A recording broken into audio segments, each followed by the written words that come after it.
The last 2 weeks we have discussed the first and second generation photovoltaic technology. This week we will discuss some third generation PV concepts. In addition, we will look at alternative technologies to convert the energy in the sunlight into heat, solar fuels and again electricity. First, we will start with third generation PV technology. As discussed in week 1, third generation technology is technology based on concepts which are able to surpass the so-called Shockley-Queisser limit of a single junction solar cell.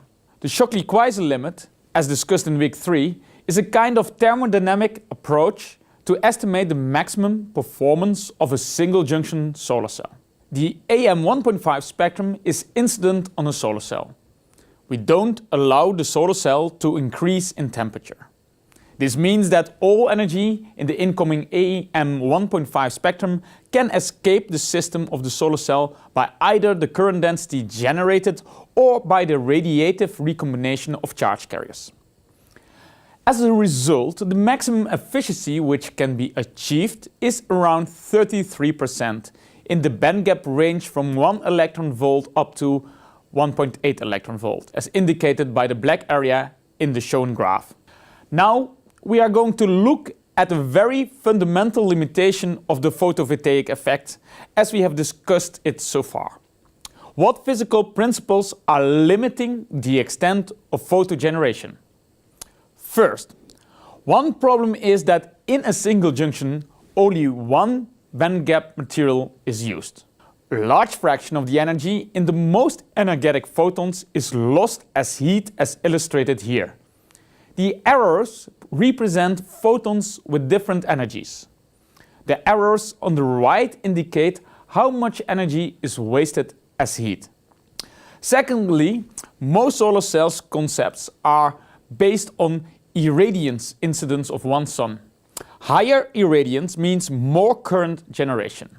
Thirdly, every photon only excites one electron in the conduction band, creating only one electron hole pair. The energy of high energetic photons could be utilized better if they would create more than one excited electron in the conduction band. Fourthly, the photons below the bandgap are not used. They do not result in charge carrier excitation. Finally, the charge carriers populate single energy levels. Light absorption excites electrons and holes up into the conduction or down into the valence band. However, the charge carriers relax very fast, the electron to the bottom of the conduction band and the hole to the top of the valence band. The potential difference between the charge carriers right after the excitation is not utilized. In addition, in the band are no states, so the light below the bandgap does not excite any charge carriers. Tackling these fundamental limitations means that we can develop PV concepts with conversion efficiencies that can surpass the Shockley-Queisser limit. Tackling the first problem has been discussed last week. Both the 3-5 semiconductor PV technology and the thin film silicon technology use the concept of multijunctions, several solar cell junctions stacked upon each other with a response to different parts of the solar spectrum. The second problem, that concepts are based on one sun irradiance, is tackled using concentrator solar cells. As discussed last week, the concentrator technology is applied on multi-junctions based on 3-5 semiconductor materials. As a result, the highest conversion efficiencies of 44% have been achieved. This exceeds the Shockley-Queisser limit by more than 10%. The fact that every photon can only generate at maximum one collected electron can in theory be tackled by two approaches. The first one is down conversion, which is a spectral conversion approach. The high energetic photons are split in two or even more low energetic photons before being absorbed in the PV active part. As a result, high energetic photons can result in more than one electron being collected. The second approach to enhance the charge carrier excitation by a single energetic photon is called multiple exciton generation, MEG. Here, nanostructure semiconductor materials might be able to convert the energy of a photon in 2 or more excited electron hole pairs. The problem of the non-use of the photon below the band gap can be tackled with a spectral conversion approach as well. Here, the same low energetic photons, which are transmitted through the solar cell, are converted into one photon with an energy above that of the band gap of the semiconductor material. If this photon is reflected back in the material, it can be absorbed. The last problem in the list is that of a single population of each charge carrier. In theory, this can be tackled by hot carrier solar cells. Here, the charge carriers are collected just after light excitation, before they are relaxed back to the edges of the electronic bands. This improves the band gap energy utilization. Another theoretical solution is the concept of intermediate band solar cells. This is the concept in which intentionally an electronic band within the band gap is engineered to enable photons below the band gap to help additional electrons to be excited as well. Note that besides multijunction and the concentrator approach, none of these concepts have resulted in high-efficiency solar cells or even been demonstrated yet. These other concepts are still in a fundamental research phase. Here, I will give you a quick introduction to down conversion, multiple exciton generation, up conversion, hot carrier solar cells, and intermediate band solar cells. Let's start with spectral conversion, which results in splitting one photon in multiple lower energetic photons. It might tackle the problem that per photon only one electron is excited. A down converter is a magic material that absorbs a high energetic photon and converts this photon in at least 2 lower energetic photons.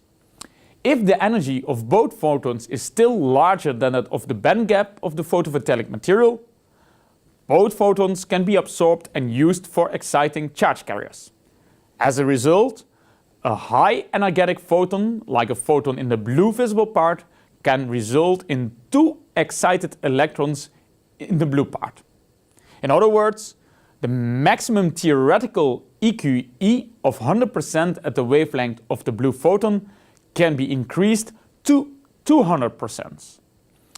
If the photon has enough energy to be split into 3 photons with an energy higher than the band gap, a theoretical EQE of 300% could be obtained.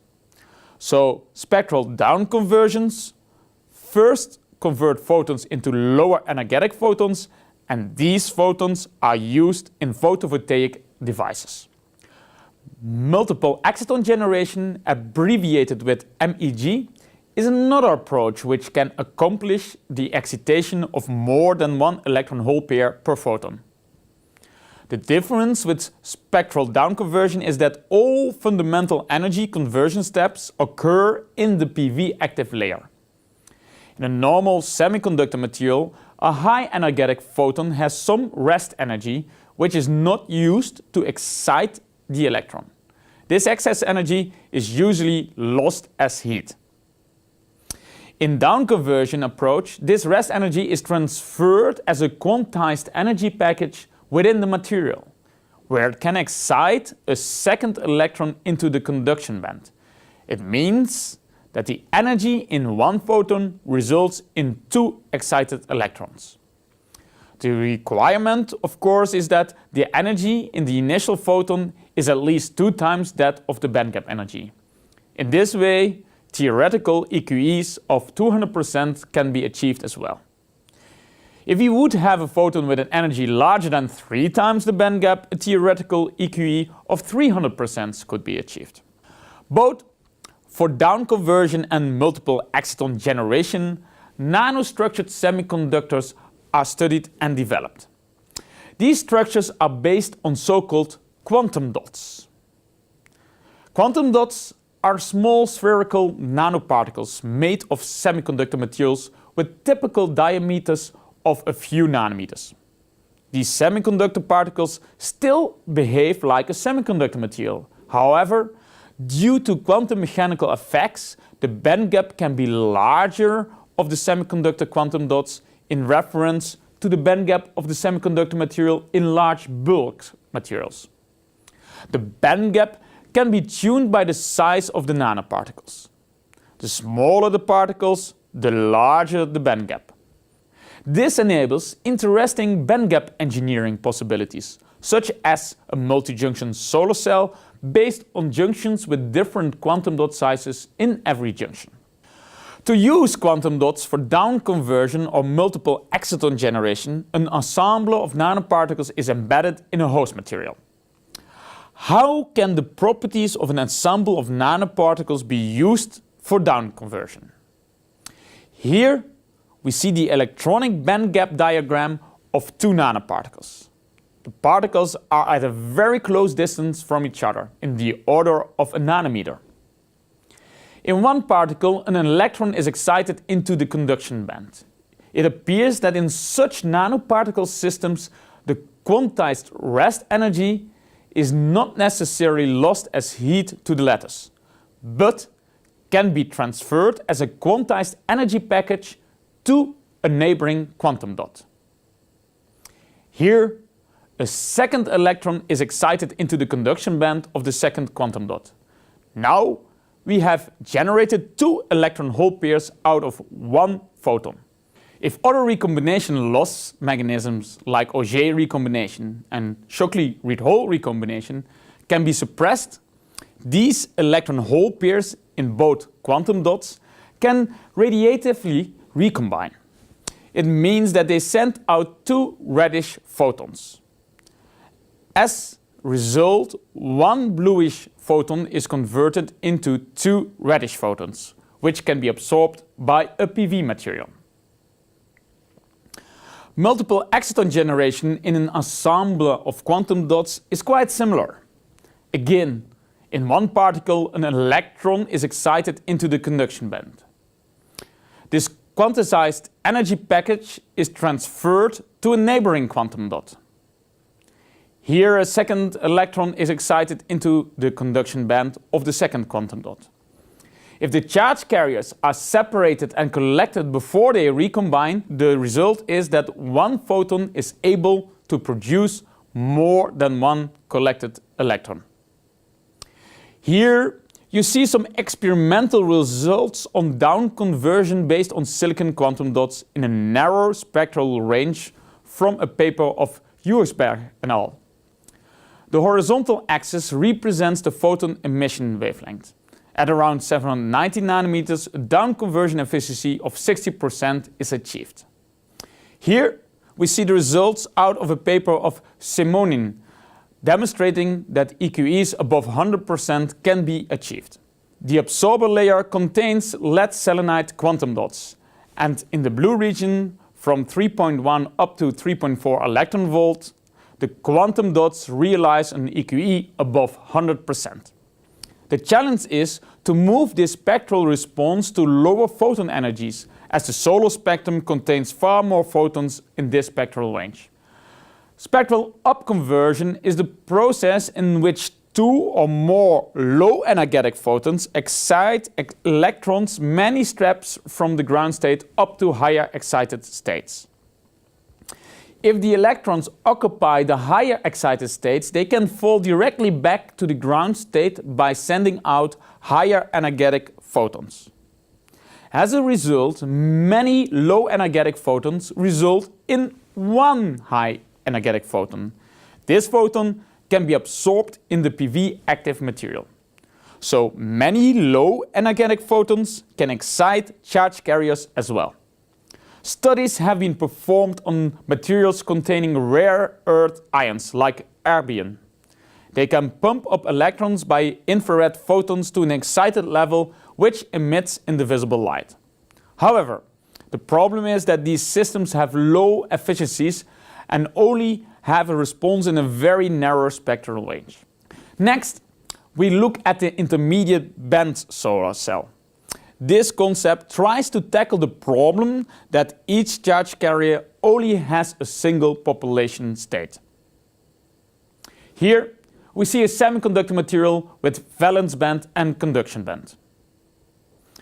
An intermediate band material contains a narrow electronic band in the band gap as well. Such structure is believed to increase the spectral utilization. The high energetic photons can excite an electron from the valence band into the conduction band, just like in a normal semiconductor material. The difference is that photons below the band gap can excite an electron from the valence band into the intermediate band. A second photon is required to excite the electron from the intermediate band into the conduction band. Various ideas exist how these charge carriers are excited, transported and collected in those devices. I won't go into detail, but in this slide you see some of the ideas. Most important is that the photons below the band gap also result in an excited charge carrier. In addition, the two photons with energy smaller than the band gap can effectively result in quasi-Fermi level splittings larger than the energy of one of the low energetic photons. The last concept we will discuss is the hot carrier solar cell. It basically improves the band gap energy utilization.